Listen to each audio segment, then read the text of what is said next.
하나님 아버지, 우리가 고백한 그대로 우리의 시선과 마음이 주를 향하기 원합니다. 내 안의 모든 잡동사니 다 내치우고 주를 향한 선하고 아름다운 것들로 가득 채워지는 오늘 밤이 될 수 있도록 도와주시옵소서. 겸손히 머리 숙여 주의 은혜를 구하오니 모든 악한 영은 예수 그리스도의 이름으로 떠나가며 주의 성령의 다스림 받는 복된 삶, 복된 시간 되도록 역사하여 주시옵소서. 감사드리며 예수 그리스도의 이름으로 기도드립니다. 아멘. 오늘 우리에게 주신 하나님 말씀은 요한복음 15장입니다. 요한복음 15장 18절에서 19절까지 말씀입니다. 요한복음 15장 18절에서 19절 말씀, 우리 짧으니까요 한 목소리로 한번 읽어보겠습니다. 시작. 세상이 너희를 미워하면 너희보다 먼저 나를 미워한 줄을 알라. 너희가 세상에 속하였으면 세상이 자기의 것을 사랑할 것이나 너희는 세상에 속한 자가 아니요 도리어 내가 너희를 세상에서 택하였기 때문에 세상이 너희를 미워하느니라. 아멘. 여러분 혹시 백로가라는 시를 들어보셨습니까? 고려 말기에 정몽주의 어머니가 지은 시로 알려져 있는데요. 들어보면 귀에 익숙하실지도 모르겠습니다. 까마귀 싸우는 골짜기에 백로야 가지 마라.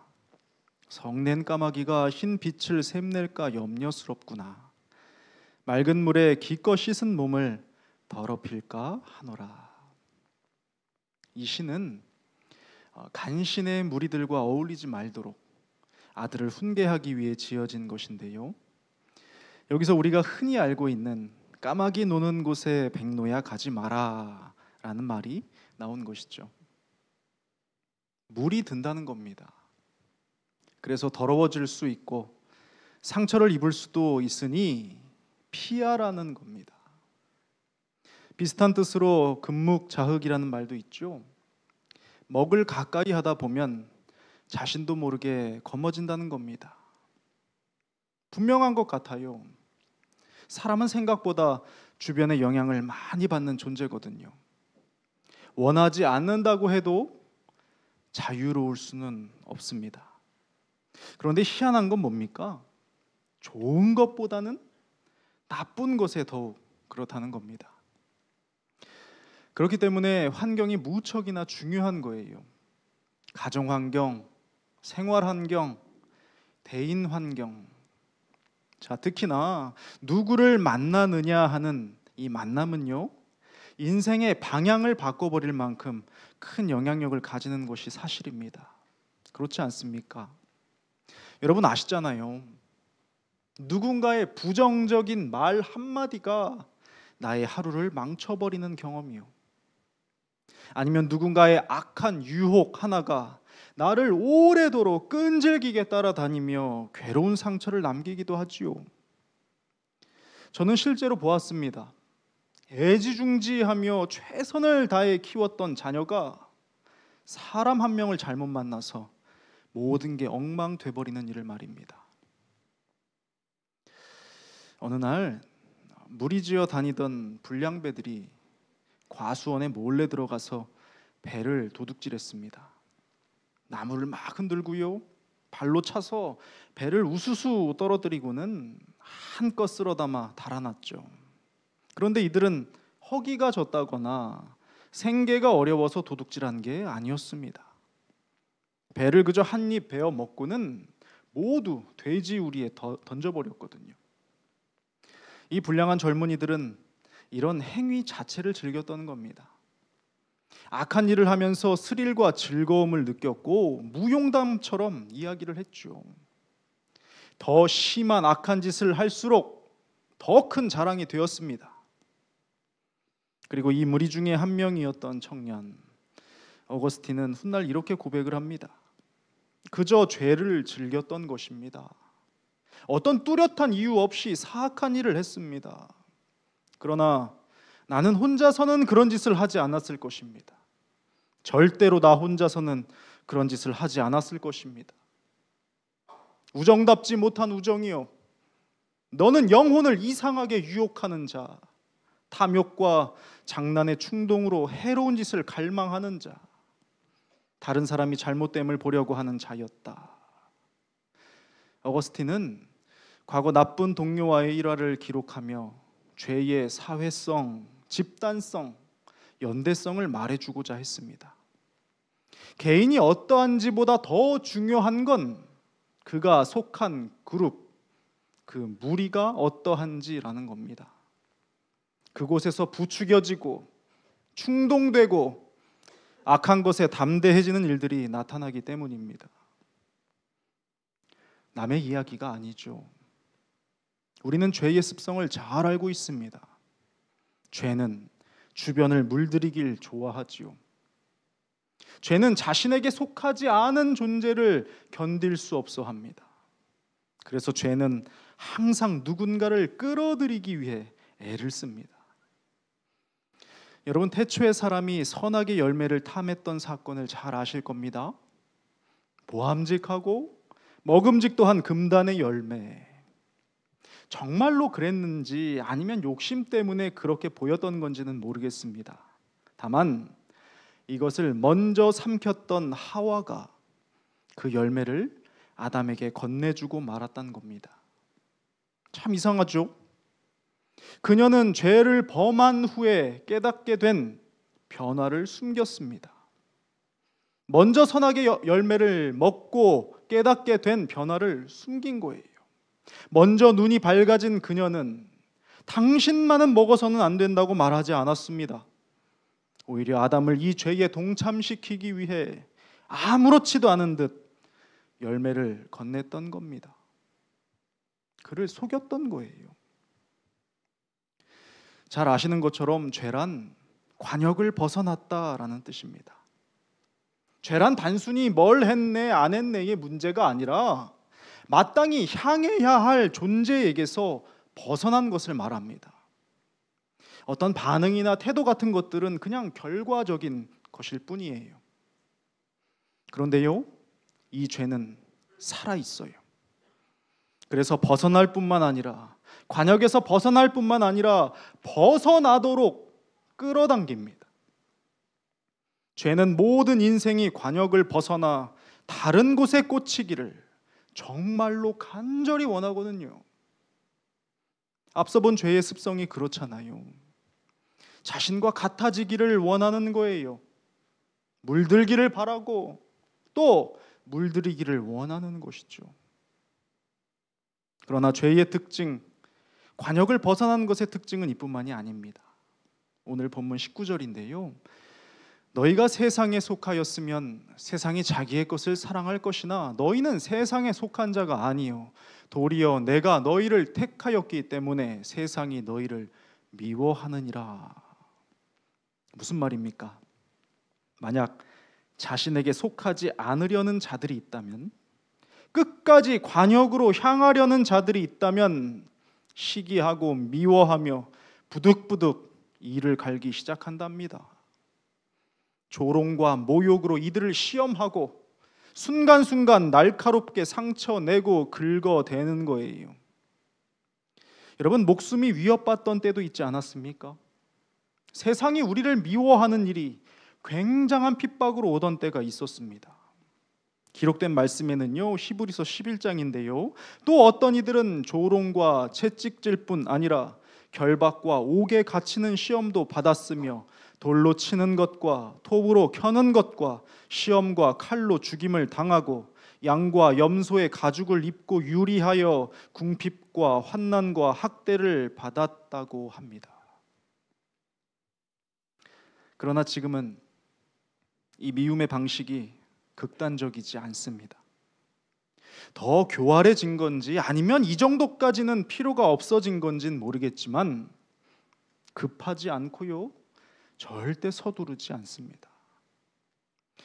지금 이 미움의 방식은요, 우리로 한 번의 분노를 내게 하면 됩니다. 짧게 터져 나오는 욕설 한마디면 만족해 하지요.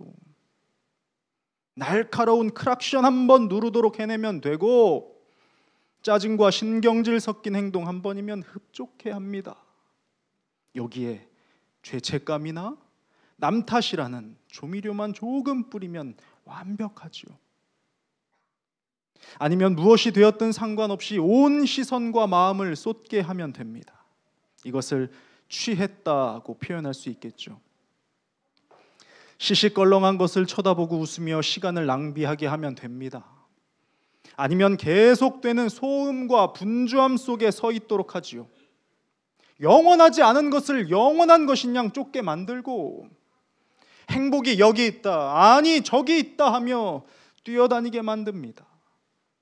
결국 공허한 것은 똑같은데 탈진만 하게 되는 거예요.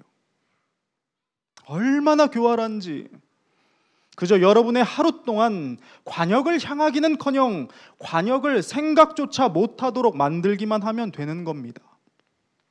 그리고 이걸 매일 반복하게 하는 거예요. 잠자리에 들기 전에는 괜찮아, 내일은 더 좋아질 거야 라는 속삭임을 빼먹지 않습니다.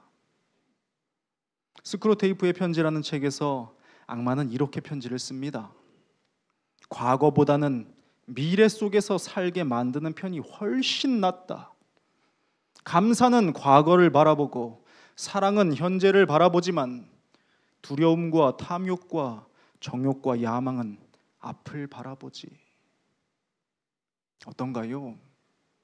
이것이 오늘날 우리를 미워하는 세상의 방식인 것을 이해하시겠습니까? 그렇다면 좀 궁금하죠? 왜 우리를 미워합니까? 왜 망치려고 안달이 났죠? 우리를 미워해서 무슨 이득이 있는데요? 본문 18절에서 이렇게 말씀합니다. 세상이 너희를 미워하면 너희보다 먼저 나를 미워한 줄을 알라. 세상이 우리를 미워하는 이유는요, 주님을 미워하기 때문이라고 말씀합니다. 적당히 미워하는 게 아니라 주님을 죽일 만큼 미워하기 때문에, 그래서 우리가 그분의 소유가 되지 못하도록 길을 쓰는 겁니다. 우리는 주님이 대신 죽으실 만큼 깊이 사랑하는 존재니까요. 그러니 그 대상을 빼앗아 오는 것이죠. 주님이 가장 사랑하는 대상을 자기의 것으로 만들고자 하는 겁니다. 이보다 통쾌한 복수, 증오, 미움이 어디 있겠습니까? 15절에는요, 너희를 친구라 하였노니 내가 내 아버지께 들은 것을 다 너희에게 알게 하였음이라 하셨거든요. 그런데 너는 나의 친구다 라고 말씀하신 나의 기억에서 주님을 지워버리는 거예요. 16절에는요, 너희가 나를 택한 것이 아니요 내가 너희를 택하여 세웠나니 이는 너희로 가서 열매를 맺게 하고 하셨거든요. 그런데 너는 내가 택하였다고 말씀하신 그 대상의 삶에서 주님이 거할 공간을 없애버리는 겁니다. 먼 미래가 아니라 하루하루를 그렇게 만들면 되는 거예요. 사랑하는 여러분, 그렇다면 생각해 보게 되지요. 우리는 무엇을 해야 합니까? 이 속임과 회유와 미움과 핍박에서 우리가 해야 할 일은 무엇일까요? 빼앗기지 않는 것입니다. 복잡하지도 거창한 무엇도 아닙니다. 그저 오늘 나의 시선과 마음을 빼앗기지 않는 것입니다. 그럼 한 번 더 생각해 보게 돼요. 빼앗기지 않기 위해서 필요한 것은 무엇일까요? 빼앗기지 않아야 한다는 건 이제 알겠는데, 그럼 빼앗기지 않으려면 무엇이 필요합니까? 이것도 어렵지 않죠. 먼저는 빼앗으려 한다는 걸 아는 겁니다. 부끄럽지만 제가 한번 고백한 적이 있는 것 같은데요, 오래전에 저는 순수한 어린아이의 동전을 빼앗은 적이 있습니다. 탄식이 죄송합니다. 실망하셨을 것 같은데, 제가 초등학생 때 같은데요, 길가에 아이 하나가 손에 500원짜리 동전을 들고 있더라고요. 그래서 제가 주머니에 있는 100원짜리 2개를 들고 다가갔습니다. 너 이거 누가 줬어? 아, 그래, 엄마가 줬구나. 근데 너 이거 하나밖에 없어? 에이, 나는 2개 있는데 100원짜리 2개를 내보이며 바꿀까? 했어요. 바꿨을까요? 안 바꿨을까요? 바꿨어요. 바꾼 거예요? 빼앗긴 거예요? 빼앗긴 거겠죠. 그런데 그 아이는 빼앗겼다고 생각해요? 2개가 생겼다고 생각해요? 엄마를 만나기 전까지는 2개가 생겼다고 생각을 할 겁니다. 자, 그런데 빼앗으려고 한다는 걸 알았다면 이야기는 달라지는 거예요. 훨씬 힘들었겠죠. 제가 포기했을지도 모릅니다. 그런데 이런 상황이요, 우리의 하루 동안 얼마나 많이 일어나고 있는 줄 아세요? 뺏으려고 평안을 뺏고 시선을 뺏고 좋은 것을 빼앗아 나쁜 것을 주려는 일들이 얼마나 많이 일어납니까? 그런데 모르면 당하는 거죠. 단순히 무얼 탓할 일이 아닌 거예요. 너 때문에 그런 거야. 다 너 탓이야. 너가 아니면 이렇지 않았어. 이런 상황 때문이야. 이런 환경 때문이야. 아닙니다. 합리화를 하고 정당성을 찾고, 여러분, 이런 말 백날 해봐야 도움되는 것이 있던가요? 누군가를 탓하며 나의 정당성을 드러낸다고 한들 그것이 내 삶의 유익이 되던가요? 여러분, 이것은요, 빼앗으려는 거예요. 내게 있는 것을, 좋은 것을 빼앗으려는 속임인 겁니다. 그리고요, 빼앗기지 않으려면 빼앗기지 않겠다는 마음도 필요합니다. 이 말이 이해되세요? 제가 청년들에게 했던 말이 있습니다. 여러분들 얼마나 많이 말씀을 들었어요. 이런 말씀 저런 말씀, 주님이 우리에게 말씀하신 그 이야기들, 성경의 구절들 얼마나 많이 들었습니까? 그런데 여러분, 듣는 거 말고 그렇게 살기를 원하세요? 라고 물어봤어요. 아는 거 말고 내가 살아내기를 원하냐고 물어봤습니다. 여러분은 어떠십니까? 원하세요? 빼앗기지 않는 삶을 살기 원하십니까? 내가 받은 건, 내게 주어진 것을 절대로 빼앗기지 않겠다는 그러한 간절한 열망이 우리 안에 있냐는 것입니다. 이렇거나 저렇거나 중요하지 않다면 얼마든지 가져갈 수 있는 거예요. 내 옆에서 가져가도 눈치채지 못할 수도 있는 겁니다. 사랑하는 여러분, 세상은 분명 우리를 미워하고 격동하게 하고 또 교활하게 속이려 할 겁니다. 그러나 우리는요, 이런 상황, 이 가운데서도 주님께로 향하는 일이요, 가능합니다. 가능하고 말고요. 그 이유는 내 굳건한 결심 때문이 아니라 주님께서 하신 약속 때문입니다. 내가 해내는 것이 아니라 주님의 약속 때문에 반드시 가능한 일이 된다는 것을 우리는 잊지 말아야 합니다. 그러니 빼앗기지 않을 마지막 방법은 이 모든 것을 이루실 성령님을 구하는 거예요. 본문 26절인데요, 쉬운 번역입니다.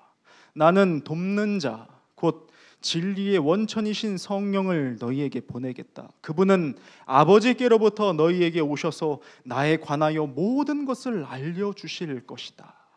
사랑하는 여러분, 여기 주님의 약속이 있습니다. 우리는 홀로가 아니라는 거예요.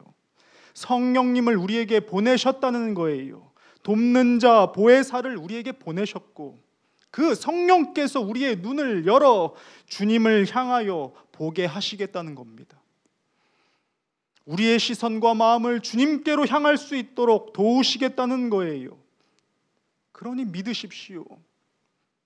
나는 왜 이 모양이냐고 맨날 이야기하지 마시고 이 말씀을 붙잡고 간구하는 거예요. 선포하는 겁니다. 주님의 약속을 의심케 하는 더러운 속임에게 잠잠하라 명하십시오. 우리는 빼앗기지 않습니다. 우리는 매일의 순간순간마다 주님을 기억할 수 있습니다. 주님께 말을 거세요. 주님께 시선을 두고 싶다고 말하세요. 입을 열어서 내 주님, 내 아버지 하고 부르는 거예요. 그분께서 분명히 말씀하셨습니다. 구하는 자는 반드시 얻게 될 것이라고.